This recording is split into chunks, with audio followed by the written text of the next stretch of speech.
নেদারল্যান্ডসের স্কুলগুলিতে স্কুল ছুটি পড়ার আগে স্কুল থেকে একটা ফুড ফেয়ারের আয়োজন করা হয়েছিল। ফুড ফেয়ারটা অ্যাকচুয়ালি কী সেটাই আজকে আপনাদের সাথে শেয়ার করব।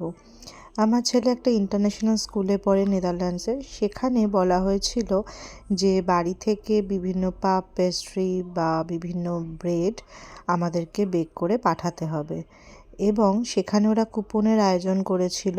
আমাদের দেওয়া যে বিভিন্ন কান্ট্রি থেকে যে বিভিন্ন স্পেশাল এই খাবারগুলো ওরা একটা স্টল দেবে, সেই স্টলে আমরাই গার্জেনরা বা আউটসাইডের লোকেরা এসে এখানে কিনে যে কিনবে এবং এই খাবারগুলোই খাবে, এবং বাচ্চারা সেই স্টলে বসবে এবং বাচ্চারাই এটা সেল করবে। তো যে টাকাটা উঠবে সেই টাকাটা তারা একটা হসপিটালে বাচ্চাদেরকে ডোনেট করবে স্কুল কর্তৃপক্ষ।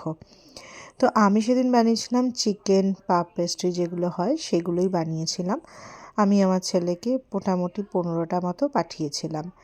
আরও কী কী খাবার সব বলছি। এখানে অনেক রকমের খাবার ছিল এবং কী ইনগ্রিডিয়েন্টস দিয়ে বানানো সেগুলো সবটা লিখে দিতে হয়েছিল। বেশিরভাগই ভেজ আইটেমই ছিল এখানে। বিভিন্ন দেশের থেকে বাচ্চারা এই স্কুলে পড়ে, তাই তাদের মায়েরা বাড়ি থেকে নানান রকম তাদের দেশের স্পেশাল কিছু খাবার এখানে পাঠিয়েছিল। দেখুন এইভাবে ওরা স্টল দিয়েছিল এবং ইনগ্রিডিয়েন্টস লেখা ছিল, যাতে খাওয়ার আগে সবাই সেটা পড়ে দেখে নিতে পারে। তারপর কিছু গেমস ছিল, বাচ্চাদের পুরনো বই তারা সেল করেছিল।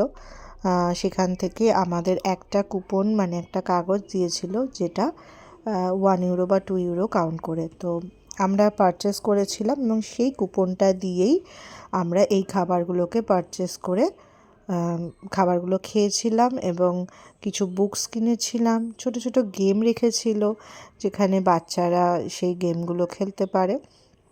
আমিও একটা দুটো মতো বুক কিনেছিলাম। আমার ছেলে একটা গেমে পার্টিসিপেট করেছিল এবং যা টাকা উঠেছিল সেই টাকাটা পুরোটাই স্কুল কর্তৃপক্ষ এটা ডোনেট করে দিয়েছিল।